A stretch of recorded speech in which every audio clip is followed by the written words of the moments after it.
আসসালামু আলাইকুম অনার শিক্ষার্থীরা, তোমাদের যাদের পরীক্ষা আগামী 22 অক্টোবর 2025 সালে অনুষ্ঠিত হবে তাদের জন্য আজকের ক্লাসটি খুব ইম্পর্টেন্ট। গ্রামার শর্ট ফাটাকেস্ট ক্লাস। আজকে আমি তোমাদেরকে শেখাবো WS কোশ্চেন ম্যাজিক রুল। পরীক্ষায় কমন না আসলেও নো টেনশন, 5 মার্ক তুলে নাও। আমি তোমাকে গ্যারান্টি দিচ্ছি, আজকের এই ক্লাসটি যদি তুমি প্রথম থেকে শেষ পর্যন্ত দেখো, তুমি WS কোশ্চেনে 0 to হিরো হয়ে যাবা, এতটুকু আমি তোমাকে নিশ্চয়তা দিয়ে দিচ্ছি।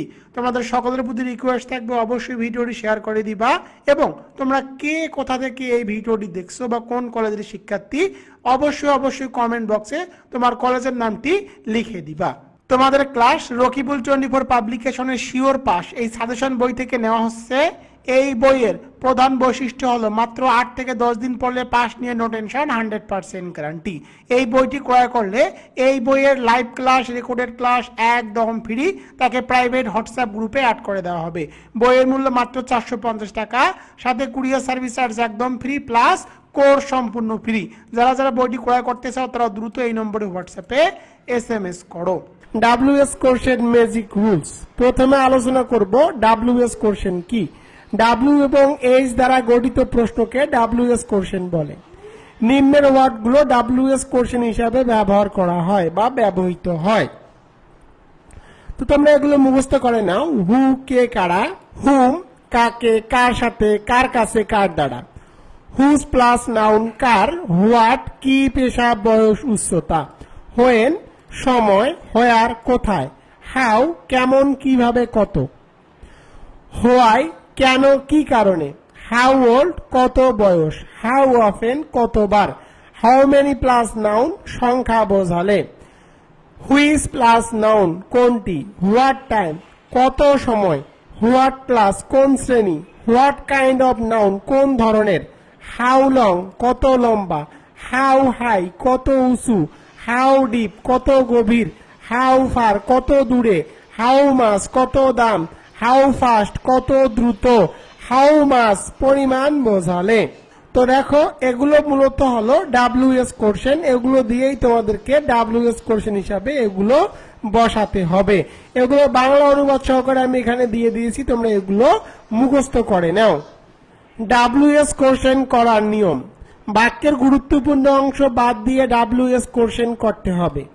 বাক্যের গুরুত্বপূর্ণ অংশ দুই স্থানে থাকতে পারে, যথা সাবজেক্টে, সাবজেক্ট বাদ দিয়ে অন্য কোনো অংশে। অর্থাৎ বাক্যের যে গুরুত্বপূর্ণ অংশ থাকবে সেটিকে বাদ দিয়ে WS কোশ্চেন করতে হবে। তোমরা প্রশ্ন করতে পারো, স্যার গুরুত্বপূর্ণ অংশ বাক্যের কয় স্থানে থাকতে পারে। গুরুত্বপূর্ণ অংশ দুই স্থানে থাকতে পারে, একটি হলো সাবজেক্টে আর একটি হলো সাবজেক্ট বাদে অন্য অংশে। WS question magic rules. তো দেখো, 1 নম্বর রুলটি হলো সাবজেক্ট বাদ গেলে, অর্থাৎ সাবজেক্টে যদি গুরুত্বপূর্ণ অংশ হয় তাহলে তোমাদেরকে সাবজেক্টকে বাদ দিয়ে WS এর গঠন করতে হবে। তখন WS এর গঠন হবে WS প্লাস বাকি অংশ। 2 নম্বরটি দেখো, সাবজেক্ট ব্যতীত অন্য কোনো অংশ বাদ গেলে WS এর গঠন হবে WS প্লাস সাহায্যকারী ভাব, সাবজেক্ট প্লাস মূল ভাব প্লাস বাকি অংশ, শেষে একটি প্রশ্নবোধক চিহ্ন। তোমরা এই দুটি স্ট্রাকচার মুখস্থ করে নাও। এই দুটি গঠন মুখস্থ করলে তোমরা যে কোনো WS কোশ্চেন করতে পারবা।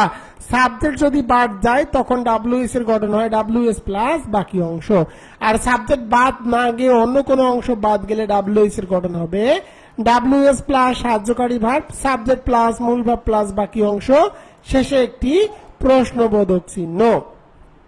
তো দেখো, আমি এখানে এক্সাম্পল দিয়েছি। সাবজেক্ট বাদ গেলে WS এর গঠন হবে WS প্লাস বাকি অংশ। তোমাদেরকে আমি আর একটা শর্টকাট টেকনিক শিখিয়ে দেই। যদি সাবজেক্ট গুরুত্বপূর্ণ অংশ হয় তখন তোমরা WS কোশ্চেন হিসাবে হু অথবা হোয়াট বসাবা। এখন তোমরা আমাকে প্রশ্ন করতে পারো, স্যার কোথায় হু বসাবো আর কোথায় হোয়াট বসাবো। তো দেখো, সাবজেক্টে যদি পার্সনের নাম উল্লেখ থাকে তখন তোমরা বসাবা হু, আর যদি সাবজেক্টে পার্সনের নাম উল্লেখ না থাকে তখন তোমরা বসাবা হোয়াট।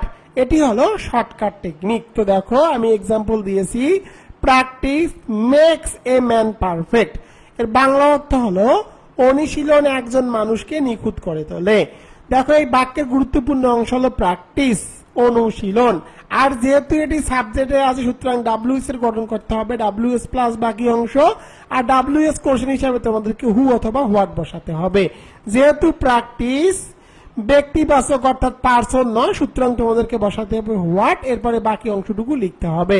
তো হোয়াট লিখলাম, এরপরে বাকি অংশ লিখে দিলাম মেক্স এ ম্যান পারফেক্ট, শেষে একটি প্রশ্নবোধক চিহ্ন। 2 নম্বর রুলটি দেখো, সাবজেক্ট ব্যতীত অন্য কোনো অংশ বাদ গেলে ডাব্লিউএস এর গঠন হবে ডাব্লিউএস প্লাস সাহায্যকারী ভার্ব, সাবজেক্ট প্লাস মূল ভার্ব প্লাস বাকি অংশ, শেষে একটি প্রশ্নবোধক চিহ্ন। এক্সাম্পল দিয়েছি দেখো, the baby was crying for food, এর বাংলা অর্থ হলো শিশুটি খাদ্যের জন্য কান্না করতেছে। তো তোমাদেরকে প্রশ্ন করতে হবে শিশুটি কেন কান্না করতেছে। শর্টকাট টেকনিক হলো বাক্যের মধ্যে যদি ফর থাকে তো ফরের জন্য তোমাদেরকে ডাব্লিউএস কোশ্চেন হিসেবে বসাতে হবে হোয়াই। তো দেখো আমি প্রথমে ডাব্লিউএস কোশ্চেন হিসেবে হোয়াই বসালাম, এরপরে সাহায্যকারী ভার্ব বসাতে হবে। তো দেখো বাক্যের মধ্যে সাহায্যকারী ভার্ব হিসেবে দেওয়া আছে ওয়াজ, তো আমি এখানে ওয়াজ বসালাম, এরপরে সাবজেক্ট বসাতে হবে। তো দেখো এখানে সাবজেক্ট দেওয়া আছে দা বেবি বসালাম, এরপরে মূল ভার্ব বসাতে হবে। এখানে মূল ভার্ব হিসেবে দেখো দেওয়া আছে ক্রাইং বসিয়েছি, শেষে একটি প্রশ্নবোধক চিহ্ন। আর এই বাক্যের গুরুত্বপূর্ণ অংশ হলো ফর ফুড, এটিকে বাদ দিয়ে ডাব্লিউএস কোশ্চেন তৈরি করলাম। আর যেহেতু এটি সাবজেক্টে নাই সুতরাং ডাব্লিউএস এর গঠন এই গঠনটি করেছি। এখানে आंसर হবে why was the baby crying, কেন শিশুটি কান্না করতেছে। তো এখানে आंसर দেওয়া আছে ফর ফুড, খাদ্যের জন্য। এখন তোমরা আমাকে প্রশ্ন করতে পারো স্যার আমরা এই স্ট্রাকচারের অংশগুলো পার্ট বাই পার্ট শিখতে চাই। তো দেখো আমি তোমাদেরকে ইতিমধ্যে ডাব্লিউএস কোশ্চেন গুলো শিখিয়েছি, অর্থাৎ এখানে যে ডাব্লিউএস কোশ্চেন গুলো আছে এগুলো আমি তোমাদেরকে ইতিমধ্যে শিখিয়ে দিয়েছি। ডাব্লিউএস কোশ্চেন গেল, এরপরে তোমাদেরকে শেখাতে হবে সাহায্যকারী ভার্ব, সাবজেক্ট এবং মূল ভার্ব। তো চলো এখন আমি তোমাদেরকে সাহায্যকারী ভার্ব গুলো শিখিয়ে দেই। সাহায্যকারী ভার্ব গুলো হলো am is are, was were, have has had, have been has been, shall will can could, may might, would ought to। তো এগুলো হলো সাহায্যকারী ভার্ব। বাক্যের মধ্যে যদি এগুলো দেওয়া থাকে তাহলে সাহায্যকারী ভার্ব হিসেবে তোমাদেরকে এগুলোই বসাতে হবে। তোমরা সাহায্যকারী ভার্বগুলো মুখস্থ রাখো, am is are, was were, have has had, have been has been, shall will can could, may might, would ought to। এগুলো সাহায্যকারী ভার্ব। বাক্যের মধ্যে এগুলো দেওয়া থাকলে এগুলোই বসাতে হবে, কিন্তু বাক্যের মধ্যে যদি এগুলো দেওয়া না থাকে তখন তোমাদেরকে সাহায্যকারী ভার্ব হিসাবে ডু, ডাজ, ডিড এই তিনটির মধ্যে মূল ভাব অনুযায়ী একটি বসাতে হবে। তো দেখো এগুলো যদি বাক্যের মধ্যে দেওয়া থাকে তাহলে সাহায্যকারী ভার্ব হিসাবে এগুলোই বসাতে হবে, আর যদি এগুলো দেওয়া না থাকে তখন তোমাদেরকে সাহায্যকারী ভার্ব হিসাবে ডু, ডাজ, ডিড এই তিনটির মধ্যে মূল ভাব অনুযায়ী একটি বসাতে হবে। এখন তোমরা আমাকে প্রশ্ন করতে পারো স্যার কোথায় ডু বসবে, কোথায় ডাজ বসবে এবং কোথায় ডিড বসবে। তো দেখো বাক্যের মধ্যে যদি এই সাহায্যকারী ভার্বগুলো একটিও দেওয়া না থাকে তখন তোমরা সাহায্যকারী ভার্ব হিসাবে ডু, ডাজ, ডিড এই তিনটির মধ্যে একটি বসাবা।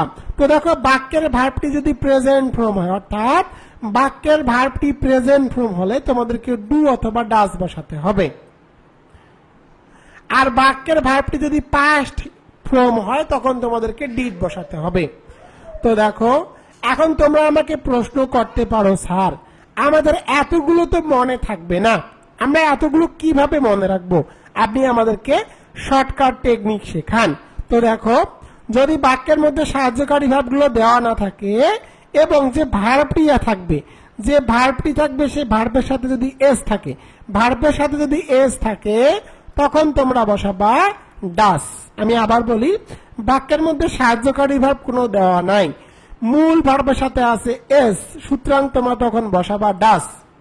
যদি সাহায্যকারী ভার্ব দেওয়া না থাকে আর ভার্বের অবশ্যই কি থাকে পাস্ট ফর্ম, ভার্বের যদি পাস্ট ফর্ম থাকে তখন তোমাদেরকে বসাতে হবে ডিড, আর বাদ বাকি ক্ষেত্রে তোমরা বসাবা ডু। তো দেখো আমি তোমাদেরকে একদম শর্টকাটে শিখিয়ে দিলাম। যদি ভার্বের সাথে এস থাকে তখন বসাবা ডাস, ভার্বের পাস্ট ফর্ম থাকলে তোমাদেরকে বসাতে হবে ডিড, আর যদি ভার্বের সাথে এস বা ভার্বের পাস্ট ফর্ম দেওয়া নাই তখন তোমরা বসাবা ডু।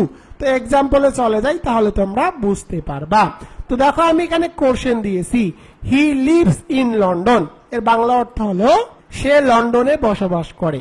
তো দেখো এখানে স্থানের নাম আছে, কোনো বাক্যের মধ্যে যদি স্থানের নাম থাকে তখন তোমাদেরকে WS কোশ্চেন হিসাবে বসাতে হবে হোয়ার। তো হোয়ার বসালাম, এরপরে সাহায্যকারী ভার্ব বসাতে হবে। তো দেখো বাক্যের মধ্যে কোনো সাহায্যকারী ভার্ব দেওয়া নাই, মূল ভার্বের সাথে আছে এস, সুতরাং তোমাদেরকে বসাতে হবে ডাস। যেহেতু এই বাক্যের মধ্যে কোনো সাহায্যকারী ভার্ব দেওয়া নাই এবং মূল ভার্বের সাথে আছে এস, এস থাকলে বসাতে হয় ডাস, ডাস বসালাম। এরপরে সাবজেক্ট বসাতে হবে। দেখো এখানে সাবজেক্ট আছে হি, তো আমি এখানে সাবজেক্ট হিসাবে হি বসিয়ে দিলাম। এরপরে তোমাদেরকে মূল ভার্ব বসাতে হবে। তো দেখো এখানে মূল ভার্ব হিসাবে আছে লিভস। তো তোমাদেরকে একটা বিষয় জানিয়ে রাখি, তোমরা যদি সাহায্যকারী ভার্ব হিসাবে ডু, ডাজ, ডিড এই তিনটির মধ্যে যে কোনো একটি বসাও তাহলে যে ভার্বটি থাকবে তার প্রেজেন্ট ফর্ম করতে হবে। আর সাহায্যকারী ভার্ব হিসাবে যদি এগুলো বসাও তাহলে মূল ভার্বের পরিবর্তন করতে হবে না। যেহেতু আমি এখানে সাহায্যকারী ভার্ব হিসাবে ডাজ বসিয়েছি, সুতরাং মূল ভার্বের প্রেজেন্ট ফর্ম করতে হবে। লিভস এর প্রেজেন্ট ফর্ম হলো লিভ। এরপরে বাকি অংশটুকু বসাতে হবে। এখানে বাকি অংশ দেওয়া আছে ইন, শেষে একটি প্রশ্নবোধক চিহ্ন। এখানে অ্যান্সার হবে where does he live in, সে কোথায় বসবাস করে। এখানে অ্যান্সার দেওয়া আছে লন্ডন, লন্ডনে। পরেরটি দেখো, আই ফিল ফেভারস টুডে, এর বাংলা অর্থ হলো আমি আজ জ্বর অনুভব করছি। কেমন বোঝালে তোমাদেরকে WS কোশ্চেন হিসাবে হাউ দিয়ে প্রশ্ন করতে হবে। আমি আজ জ্বর বোধ করছি, তোমাদেরকে প্রশ্ন করতে হবে তুমি আজকে কেমন অনুভব করছো। এরপরে সাহায্যকারী ভার্ব বসাতে হবে। দেখো বাক্যের মধ্যে কোনো সাহায্যকারী ভার্ব দেওয়া নাই, বাক্যের মধ্যে সাহায্যকারী ভার্ব দেওয়া নাই, এখানে মূল ভার্ব হিসেবে দেওয়া আছে ফিল। দেখো এই ভার্বের সাথে এস যুক্ত করা নাই এবং এটি ভার্বের পাস্ট ফর্মও নয়, সুতরাং তোমাদেরকে বসাতে হবে ডু। এরপরে তোমাদেরকে সাবজেক্ট বসাতে হবে। এখানে সাবজেক্ট হিসেবে দেখো দেওয়া আছে আই। তো দেখো কোনো বাক্যের মধ্যে সাবজেক্ট হিসেবে যদি আই থাকে তাহলে আই কে পরিবর্তন করে তোমাদেরকে লিখতে হবে ইউ। তো আই কে পরিবর্তন করে ইউ লিখলাম। এরপরে তোমাদেরকে মূল ভার্ব বসাতে হবে। এখানে মূল ভার্ব হিসেবে দেওয়া আছে ফিল। আর যেহেতু ডু বসিয়েছি মূল ভার্বের প্রেজেন্ট ফর্ম করতে হবে, ফিল এর প্রেজেন্ট ফর্ম ফিল। এরপরে বাকি অংশ টুডে, টুডে বসালাম, শেষে একটি প্রশ্নবোধক চিহ্ন। এখানে অ্যান্সার হবে how do you feel today, আজকে তুমি কেমন অনুভব করছো। তো এখানে অ্যান্সার দেওয়া আছে ফেভার্স, জ্বর। সর্বশেষ প্রশ্নটি দেখো, he went to India yesterday, এর বাংলা অর্থ হলো সে গতকাল ভারত গিয়েছিল বা ইন্ডিয়া গিয়েছিল। তো দেখো এখানে ইয়েস্টারডে আছে, কোনো বাক্যের মধ্যে যদি ইয়েস্টারডে, স্যাটারডে এরকম কোনো দিনের নাম থাকে তখন তোমাদেরকে WS কোশ্চেন হিসাবে বসাতে হবে হোয়েন। এরপরে তোমাদেরকে সাহায্যকারী ভার্ব বসাতে হবে। বাক্যের মধ্যে কোনো সাহায্যকারী ভার্ব দেওয়া নাই, মূল ভার্বের পাস্ট ফর্ম আছে ওয়েন্ট। মূল ভার্বের পাস্ট ফর্ম যদি ওয়েন্ট থাকে, আর যদি বাক্যের মধ্যে দেখো এখানে কোনো সাহায্যকারী ভার্ব দেওয়া নাই, মূল ভার্বের পাস্ট ফর্ম আছে, সুতরাং তোমাদেরকে বসাতে হবে ডিড। তো আমি এখানে ডিড বসালাম। এরপরে তোমাদেরকে সাবজেক্ট বসাতে হবে। এখানে সাবজেক্ট হিসেবে দেখো দেওয়া আছে হি, তো আমি এখানে সাবজেক্ট হিসাবে হি বসালাম। এরপরে তোমাদেরকে মূল ভার্ব বসাতে হবে। তো দেখো এখানে মূল ভার্ব হিসাবে আছে ওয়েন্ট, আর যেহেতু ডিড বসিয়েছি মূল ভার্বের প্রেজেন্ট ফর্ম করতে হবে। ওয়েন্ট এর প্রেজেন্ট ফর্ম হলো গো। এরপরে বাকি অংশ টু ইন্ডিয়া বসিয়ে দিব, শেষে একটি প্রশ্নবোধক চিহ্ন। এখানে অ্যান্সার হবে when did he go to India, সে কখন ইন্ডিয়া গেল। তো এখানে অ্যান্সার দেওয়া আছে ইয়েস্টারডে।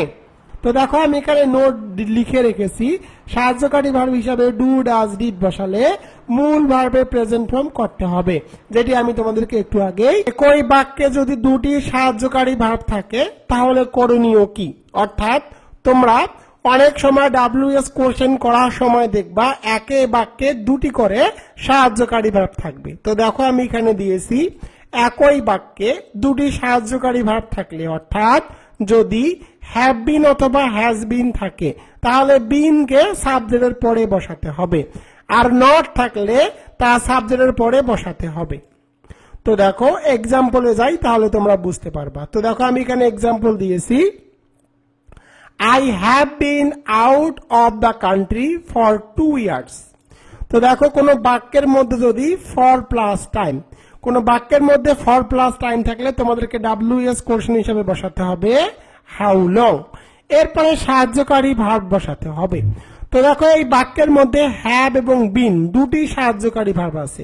তো কোনো বাক্যের মধ্যে যদি হ্যাভ এবং বিন থাকে তাহলে সাহায্যকারী ভার্ব হিসাবে তোমাদেরকে হ্যাভ কে নিতে হবে।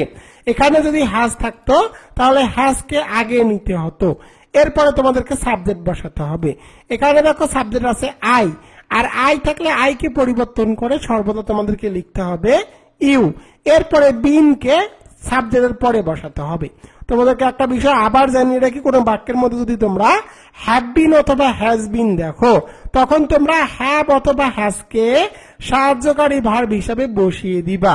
এরপরে সাবজেক্ট বসাবা, সাবজেক্টের পরে যে বিনটি থাকবে সে বিনটি এখানে বসিয়ে দিবা।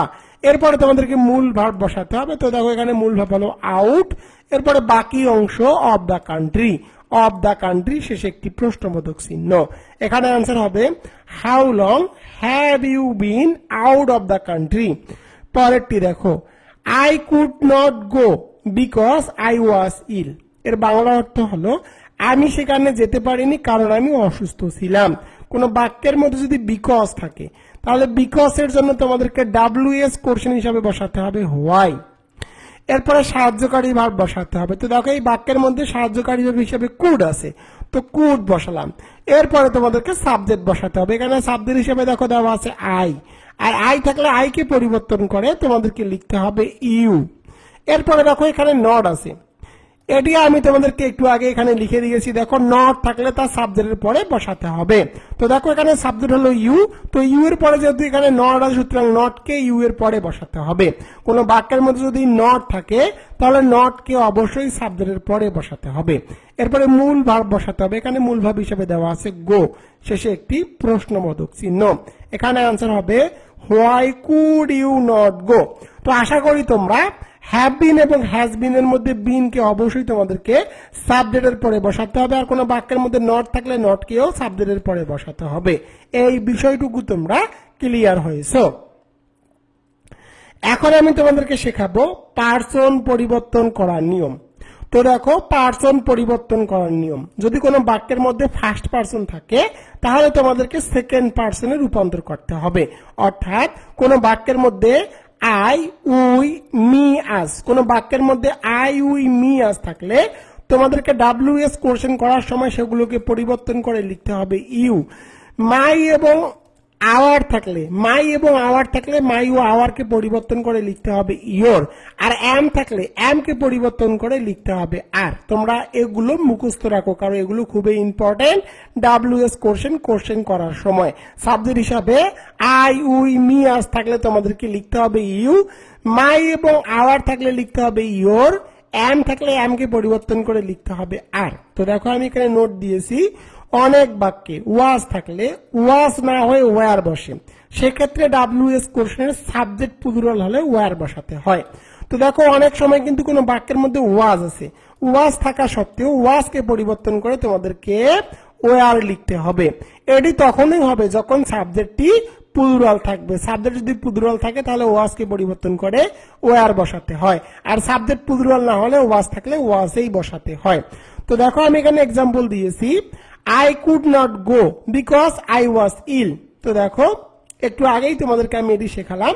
প্রথমে WS কোশ্চেন, এখানে WS কোশ্চেন যেহেতু বিকজ আছে, বিকজ থাকলে কারণ বোঝায়, আর কারণের জন্য WS কোশ্চেন হিসেবে বসাতে হয় হোয়াই। এরপরে সাহায্যকারী ভাব, তো দেখো এখানে সাহায্যকারী ভাব হিসাবে আছে কুড। এরপরে তোমাদেরকে সাবজেক্ট বসাতে হবে। এখানে দেখো আছে আই, এই জিনিসটি কিন্তু আমি তোমাদেরকে একটু আগেই শেখালাম। আই থাকলে আই কে পরিবর্তন করে লিখতে হয় ইউ। তো দেখো আই উই মি আস থাকলে এগুলোকে পরিবর্তন করে লিখতে হবে ইউ, এই কারণে আমি এখানে আই কে পরিবর্তন করে ইউ লিখেছি। এরপরে দেখো নট, কোন বাক্যের মধ্যে নট থাকলে নটকে অবশ্যই সাবজেক্টের পরে বসাতে হয়, তো সাবজেক্টের পরে নট বসিয়ে দিয়েছি। এরপরে মূল ভার্ব গো ঠিক রেখেছি, শেষে একটি প্রশ্নবোধক চিহ্ন। এখানে आंसर হবে why could you not go. পরেরটি দেখো when he came I was sleeping. তো যখন সে আসলো তখন আমি ঘুমাচ্ছিলাম। তো দেখো তোমাদেরকে প্রশ্ন করতে হবে যখন তুমি আসলা তখন তুমি কি করতেছিলা, যখন সে আসলো তখন তুমি কি করতেছিলা। তো দেখো কি এর জন্য WS কোশ্চেন হিসেবে বসাতে হবে হোয়াট, এরপরে সাহায্যকারী ভার্ব বসাতে হবে। তো দেখো এখানে আছে ওয়াজ, আর ওয়াজ থাকলে ওয়াজ কে পরিবর্তন করে ওয়ার লিখতে হবে, তখনই লিখতে হবে যখন সাবজেক্টটি প্লুরাল হবে। তো দেখো হোয়েন হি কেম, যখন সে আসলো, আই ওয়াজ স্লিপিং, আমি তখন ঘুমাচ্ছিলাম। এই কারণে এখানে ওয়াজ কে পরিবর্তন করে লিখতে হবে ওয়ার। এরপরে সাবজেক্ট লিখতে হবে, এখানে সাবজেক্ট আছে আই, আর আই থাকলে আইকে পরিবর্তন করে লিখতে হয় ইউ। এরপরে তোমাদেরকে অতিরিক্ত ভাবে এখানে ডুইং বসাতে হবে, বাক্যের উপর ডিপেন্ডস করে এখানে তোমাদেরকে ডুইং বসাতে হয়েছে হোয়েন হি কেম। এই বাক্যটি ব্যতিক্রম, তোমরা এটিকে মুখস্থ রাখবা। What were you doing when he came, যখন সে আসলো তখন তুমি কি করতেছিলে? তো দেখো এখানে আনসার দেওয়া আছে স্লিপিং, ঘুমাচ্ছিলাম। এর আলোচনা করব ডাব্লিউএস কোশ্চেন ব্যতিক্রম রুলস। তো দেখো সাবজেক্ট হিসাবে যদি নোবডি, নো ওয়ান, নান, নাইদার থাকে তখন ডাব্লিউএস এর গঠন করতে হবে হু প্লাস বাকি অংশ। এটি ডাব্লিউএস কোশ্চেনের ব্যতিক্রম রুল। এই রুলটি তোমাদের জন্য খুবই ইম্পর্টেন্ট। বাক্যের মধ্যে নোবডি, নো ওয়ান, নান, নাইদার থাকলে এগুলোকে বাদ দিয়ে ডাব্লিউএস এর গঠন করতে হবে হু প্লাস বাকি অংশ। তো দেখো example, nobody believes a liar.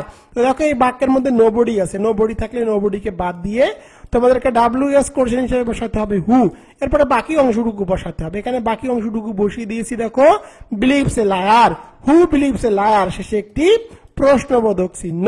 তো দেখো 2 নম্বর ব্যতিক্রম রুলটি, সাবজেক্ট হিসাবে যদি someone, somebody, everyone, everybody, all, either ইত্যাদি থাকে তখন ডাব্লিউএস এর গঠন করতে হবে হু প্লাস সাহায্যকারী ভার্ব প্লাস নট প্লাস ভার্বের প্রেজেন্ট ফর্ম প্লাস বাকি অংশ। তো দেখো সাবজেক্ট হিসাবে যদি তোমরা someone, somebody, everyone, everybody, all, either দেখো তখন ডাব্লিউএস এর গঠন করবা, ডাব্লিউএস কোশ্চেন হিসাবে তোমরা নিয়ে আসবা হু। তো দেখো আমি এখানে ডাব্লিউএস কোশ্চেন হিসাবে হু নিয়ে এসেছি। এরপরে দেখো সাহায্যকারী ভার্ব, এরপরে তোমাদেরকে অতিরিক্ত ভাবে একটি নট বসাতে হবে। এই বাক্য সেন্টেন্স গুলোর, এই ওয়ার্ডগুলোর জন্য তোমাদেরকে অবশ্যই এখানে অতিরিক্ত একটি নট বসাতে হবে, এরপরে ভার্বের প্রেজেন্ট ফর্ম করতে হবে, এরপরে বাকি অংশটুকু বসাতে হবে। এক্সাম্পলটি দেখো, everybody wishes to be happy. দেখো এখানে এভরিবডি আছে, এভরিবডি থাকলে প্রথমে ডাব্লিউএস কোশ্চেন হিসাবে হু বসাতে হবে, হু বসিয়েছি, এরপরে সাহায্যকারী ভার্ব। তো দেখো বাক্যের মধ্যে কোনো সাহায্যকারী ভার্ব নাই, বাক্যের মধ্যে সাহায্যকারী ভার্ব না থাকলে সাহায্যকারী ভার্ব হিসাবে ডু, ডাজ, ডিড। তো দেখো সাহায্যকারী ভার্ব হিসাবে ডু, ডাজ, ডিড। যদি বাক্যের মধ্যে সাহায্যকারী ভাব দেওয়া না থাকে তখন তোমাদেরকে সাহায্যকারী ভাব হিসেবে ডু, ডাজ, ডিড এই তিনটির মধ্যে একটি বসাতে হয়। তো দেখো এখানে যেহেতু ভার্বের সাথে আছে এস, সুতরাং তোমাদেরকে বসাতে হবে ডাজ। তো ডাজ বসিয়েছি, এরপরে তোমাদেরকে অতিরিক্ত একটি নট বসাতে হবে। এখানে দেখো অতিরিক্ত একটি নট বসিয়েছি, এরপরে ভার্বের প্রেজেন্ট ফর্ম করতে হবে। তো দেখো এখানে আছে উইশেস, তো উইশেস এর প্রেজেন্ট ফর্ম হলো উইশ, এরপরে বাকি অংশ টু বি হ্যাপি, শেষে একটি প্রশ্নবোধক চিহ্ন। এখানে অ্যান্সার হবে who does not wish to be happy. এবার চলে যাব 3 নম্বরে। 3 নম্বরটি দেখো, হুইস, হুস, এরপরে তোমাদেরকে অবশ্যই নাউন বসাতে হবে, এরপরে সাহায্যকারী ভার্ব থাকবে, এরপরে সাবজেক্ট থাকবে, এরপরে মূল ভার্ব থাকবে, শেষে একটি প্রশ্নবোধক চিহ্ন। তো দেখো কোনো বাক্যের মধ্যে যদি তোমরা ডাব্লিউএস কোশ্চেন হিসাবে হুইস অথবা হুস বসাও, হুইস এবং হুস বসালে এরপরে অবশ্যই তোমাদেরকে আগে নাউনটি বসাতে হবে। এক্সাম্পলে যাই তাহলে তোমরা বুঝতে পারবা। I want the red pen, এর বাংলা অর্থ হলো আমি এই লাল কলমটি চাই। তোমাদেরকে প্রশ্ন করতে হবে তুমি কোন কলমটি চাও বা কোনটি চাও, কোনটির জন্য ডাব্লিউএস কোশ্চেন হিসাবে বসাতে হবে হুইস। তো হুইস বসিয়েছি, হুইসের একটি ধর্ম হলো হুইসের পরে অবশ্যই তোমাদেরকে নাউন বসাতে হবে। তো দেখো এখানে নাউন হলো পেন, তো হুইসের পরে পেন বসালাম, এরপরে সাহায্যকারী ভাব বসাতে হবে। এই স্ট্রাকচারটি ডাব্লিউএস কোশ্চেন স্ট্রাকচারটি ঠিক থাকবে। তো দেখো এখানে আছে ওয়ান্ট আর ভার্বের প্রেজেন্ট ফর্ম। যদি কোনো সাহায্যকারী ভাব দেওয়া না থাকে এবং ভার্বের প্রেজেন্ট ফর্ম থাকে তখন বসাতে হয় ডু, ডু বসিয়েছি, এরপরে সাবজেক্ট বসাতে হবে। এখানে সাবজেক্ট হিসাবে আছে আই, আই থাকলে আইকে পরিবর্তন করে লিখতে হয় ইউ, এরপরে মূল ভার্ব বসাতে হবে। এখানে দেখো আছে ওয়ান্ট, ওয়ান্ট যেহেতু ভার্বের প্রেজেন্ট ফর্ম সুতরাং এখানে ওয়ান্টেই বসাতে হবে। এখানে অ্যান্সার হবে which pen do you want, তুমি কোন কলমটি চাও। তো এখানে অ্যান্সার দেওয়া আছে দ্য রেড পেন, লাল কলমটি। এরপরে প্রশ্নটি দেখো, এরপরে দেখো she borrowed her friend's necklace. তো দেখো কোনো বাক্যের মধ্যে যদি নামের সাথে অ্যাপোস্ট্রফি এস থাকে, নামের সাথে যদি অ্যাপোস্ট্রফি এস থাকে, নামের সাথে অ্যাপোস্ট্রফি এস থাকলে তোমাদেরকে ডাব্লিউএস কোশ্চেন হিসেবে বসাতে হবে হুস। তো দেখো হুস বসিয়েছি, আর হুসের একটি ধর্ম হলো হুসের পরে অবশ্যই নাউন বসাতে হবে। এখানে দেখো নাউন আছে নেকলেস, তো আমি এখানে নাউনটি নেকলেস বসিয়েছি। এরপরে তোমাদেরকে সাহায্যকারী ভার্ব বসাতে হবে। বাক্যের মধ্যে কোনো সাহায্যকারী ভার্ব দেওয়া নাই, মূল ভার্বের আছে পাস্ট ফর্ম, সুতরাং তোমাদেরকে বসাতে হবে ডিড। এরপরে সাবজেক্ট বসাতে হবে। এখানে দেখো সাবজেক্ট হিসাবে আছে সি বসিয়েছি। এরপরে তোমাদেরকে মূল ভার্ব বসাতে হবে। যেহেতু ডিড বসিয়েছি, মূল ভার্বের প্রেজেন্ট ফর্ম করতে হবে। বরোড এর প্রেজেন্ট ফর্ম হলো বড়। এখানে অ্যান্সার হবে হুজ নেকলেস ডিড ইউ বড়। তো দেখো আমি বাক্যের মধ্যে তো দেখো এখানে নোট দিয়েছি, বাক্যের মধ্যে অ্যাপোস্ট্রফি এস থাকলে, অর্থাৎ যদি অ্যাপোস্ট্রফি পাংচুয়েশন মার্ক থাকে, তখন হুজ দ্বারা প্রশ্ন করতে হবে। তো দেখো এটি কিন্তু ব্যতিক্রম রুল না, এটা জাস্ট মাত্র যদি কোনো বাক্যের মধ্যে তোমরা হুজ অথবা হুইজ বসাও, তখন এরপরে অবশ্যই নাউন বসাতে হবে। পরের স্ট্রাকচারটি ডাব্লিউএস কোশ্চেনের যে মেন স্ট্রাকচার সেটি ঠিক থাকবে। অনার্স শিক্ষার্থীরা, তোমাদের জন্য রকিবুল 24 পাবলিকেশন বের করেছে sure pass honours second year English shortcut suggestion and solution non credit hand note 2025 compulsory English examination 2024। এই বইটি সর্বশেষ সপ্তম সংস্করণ 1 জুলাই 2025, অর্থাৎ এই বইটি তোমাদের জন্য একদম নতুন ভাবে তৈরি করা হয়েছে শিক্ষাবর্ষ 22-23। তো দেখো এই বইটির প্রধান বৈশিষ্ট্য হলো মাত্র 8 থেকে 10 দিন পড়লে পাস নিয়ে নো টেনশন, 100% গ্যারান্টি। তোমরা যারা যারা রকিবুল 24 পাবলিকেশনের এই শিওর পাস সাজেশন বইটি ক্রয় করতে চাও, তারা দ্রুত এই নম্বরে হোয়াটসঅ্যাপে SMS করো। Sure pass honours second year English suggestion 2025 examination 2024 সর্বশেষ সপ্তম সংস্করণ 1 জুলাই 2025। সাজেশন বইটির বৈশিষ্ট্য: রাইটিং পার্ট অটো ফরম্যাট, অর্থাৎ একটি দিয়ে সকল লেখার নিয়ম। Writing part shortcut suggestion, top 10 top 5 বঙ্গানুবাদ সহ সহজ ভাষায়। এরপরে দেখো grammar part shortcut rules and top 100 suggestion and answer, অর্থাৎ যতগুলো গ্রামার আইটেম আছে তোমাদের সকল গ্রামার আইটেমগুলো টপ 100 করে সহজ টেকনিক আকারে রুল সহকারে সাজানো হয়েছে। এরপরে দেখো প্যাসেজ রাইটিং শর্টকাট টেকনিক এবং top 10 passage writing suggestion and answer. তোমাদের বিগত সালের যতগুলো বোর্ড প্রশ্ন আছে তার নির্ভুল সমাধান করে দেওয়া হয়েছে। এরপরে তোমরা মডেল টেস্ট উইথ সলিউশনও কিন্তু পেয়ে যাবা। এই একটি মাত্র বই তোমাদের জন্য যথেষ্ট। এই বইটি পড়লে তোমাদের আর অন্য কোনো বই বা প্রাইভেট পড়তে হবে না। ইনশাল্লাহ তুমি মাত্র 8 থেকে 10 দিন পড়লেই 100% পাস করবা, তার নিশ্চয়তা আমি তোমাদেরকে দিয়ে দিচ্ছি। সাজেশন অর্ডার করার নিয়ম: প্রথমে আমার হোয়াটসঅ্যাপ অথবা ইমোতে SMS করবা। আমার হোয়াটসঅ্যাপ অথবা ইমো নম্বর হলো 01744559475। এই নম্বরে SMS করে লিখবা অনার্স ইংলিশ 2025। এরপর আমার বিকাশ, নগদ অথবা রকেট নম্বরের মাধ্যমে সাজেশন বাবদ 550 টাকা দিতে হবে। কিন্তু বর্তমান অফার মূল্য 550 টাকা থেকে বাদ 100 টাকা ডিসকাউন্ট দিয়ে বর্তমান অফার মূল্য মাত্র 450 টাকা, সাথে কুরিয়ার সার্ভিস চার্জ একদম ফ্রি। টাকা পেলে তোমার ঠিকানা লিখে নিব এবং সুন্দরবন কুরিয়ার সার্ভিসের মাধ্যমে সাজেশন বইটি তোমার ঠিকানায় পাঠিয়ে দিব।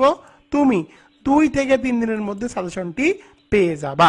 তোমরা যারা যারা সাজেশন অর্ডার করতে চাও তারা দ্রুত হোয়াটসঅ্যাপ অথবা ইমোতে SMS করো 01744559475। এখন শিওর পাস সাজেশন বইটি কিভাবে সাজানো হয়েছে একটু তোমাদেরকে দেখিয়ে দিব। এই বইটির সুবিধা হলো এই বইয়ের মধ্যে তোমরা গ্রামার, রিটেন, প্যাসেজ রাইটিং, বিগত সালের প্রশ্ন, model test A to Z সবগুলোর QR কোড পেয়ে যাবা। এই QR কোডগুলো স্ক্যান করে তোমরা এই বইয়ের প্রতিটি পেজের ভিডিও টিউটোরিয়াল দেখতে পাবা। এরপরে দেখো তোমাদেরকে এই বইয়ের টেবিল অফ কন্টেন্ট দেখাই এই বইটি কিভাবে সাজানো আছে। তো দেখো প্রথমে সাজেশন অংশ, সিলেবাস অংশ, এরপরে দেখো তোমরা রিটেন পার্ট পাবা, অর্থাৎ রিটেনের যে 35 মার্কের অটো ফরম্যাট, একটি পড়লে সবগুলো হয় সেভাবে তোমরা এগুলো পাবা। স্ক্রিনের মধ্যে তোমরা দেখতে পাচ্ছ। এরপরে তোমরা শর্টকাট সাজেশন পাবা, তোর কিন্তু বাংলা অনুবাদ সহকারে পেয়ে যাবা। এরপরে দেখো পরের পেজে দেখো প্যাসেজ রাইটিং এর তোমরা শর্টকাট টেকনিক এবং টপ 100 প্যাসেজ রাইটিং ওয়ার্ড ও সাজেশন এবং প্যাসেজ রাইটিং সম্পর্কে এখানে বিস্তারিত আলোচনা করা আছে। এরপরে দেখো গ্রামার মার্কে, গ্রামার যে পার্ট 45 মার্কের মধ্যে তোমরা কি কি পাবা তোমরা এখানে কিন্তু দেখতে পাচ্ছ। এগুলো তোমরা বাসার মধ্যে একাই বসে কভার করতে পারবা এবং এই বইয়ের প্রতিটি পেজের ভিডিও টিউটোরিয়াল লিংক তো তোমরা বইয়ের মধ্যে QR কোড আছে, QR কোডগুলো স্ক্যান করলে এই ভিডিওগুলো কিন্তু তোমরা দেখতে পাবা।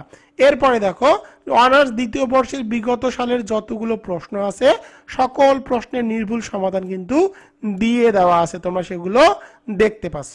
এরপরে দেখো তোমরা মডেল টেস্ট কিন্তু পেয়ে যাবা, মডেল টেস্ট উইথ সলিউশনও কিন্তু এই বইয়ের মধ্যে পেয়ে যাবা। এমনকি বিগত সালের 7 কলেজের যে প্রশ্নগুলো আছে সেগুলোর কিন্তু সমাধান করে দিয়ে দেওয়া আছে। এবং সর্বশেষ 0 টু হিরো শর্টকাট সাজেশন মাত্র 5 থেকে 7 দিন পড়লেই কমপ্লিট কিভাবে করবা তার শর্টকাট টেকনিকও কিন্তু দিয়ে দেওয়া আছে। তোমাদেরকে এখন আমি কিভাবে সাজেশন বইটি সাজানো আছে একটু দেখিয়ে দিই, তাহলে বুঝতে পারবা। তো দেখো পোস্টার রাইটিং, দুটি পোস্টার দিয়ে সকল পোস্টার লেখার নিয়ম তোমরা স্ক্রিনের মধ্যে কিন্তু দেখতে পাচ্ছ, এবং এগুলোর কিন্তু বাংলা অনুবাদ সহকারে সহজ ভাষায় দিয়ে দেওয়া আছে। তোমাদের প্রতিটি রাইটিং আইটেমের টপ যে সাজেশনগুলো সেগুলোর কিন্তু উত্তর সহকারে দিয়ে দেওয়া আছে, তোমরা স্ক্রিনের মধ্যে সেগুলো কিন্তু দেখতে পাচ্ছ, এবং এগুলোর বাংলা অনুবাদ সহকারে কিন্তু দিয়ে দেওয়া আছে যাতে করে তোমাদের পড়তে সুবিধা হয়। এভাবে তোমাদের যতগুলো রাইটিং আইটেম আছে সকল আইটেমগুলো সুন্দর ভাষায় শর্টকাট ভাবে উপস্থাপন করা হয়েছে। এবার চলে যাব গ্রামার পার্টে। তো দেখো গ্রামার পার্টগুলোর প্রতিটি আইটেমে টপ 100 সাজানো আছে, দেখো একদম সহজ রুল সহকারে দেওয়া আছে। তোমরা এগুলো একবার করে দেখলেই বুঝতে পারবা, যে কোনো স্টুডেন্ট যারা গ্রামার সম্পর্কে কিছুই জানে না তারাও এগুলো একবার করে দেখলেই কিন্তু পড়তে পারবে। এছাড়াও তোমাদের যতগুলো বোর্ড প্রশ্ন আছে প্রতিটি আইটেমের শেষে শেষে বোর্ড প্রশ্নগুলোর কিন্তু এভাবে সমাধান করে দেওয়া আছে, একদম নির্ভুল সমাধান। এরপরে তোমাদের যতগুলো বিগত সালের প্রশ্ন আছে সকল প্রশ্নগুলোর তোমরা নির্ভুল সমাধান কিন্তু এই সাজেশন বইটির মধ্যে পেয়ে যাবা, যেগুলো আমি তোমাদেরকে দেখিয়ে দিচ্ছি। এবং সর্বশেষ দেখো 0 টু হিরো শর্টকাট সাজেশন, তোমাদেরকে কতটুকু পড়তে হবে এখানে কিন্তু দিয়ে দেওয়া আছে। জাস্ট এই পেজগুলো পড়লেই তুমি 100% পাস করবা, তোমাকে আমি 100% পাশের নিশ্চয়তা দিয়ে দিচ্ছি।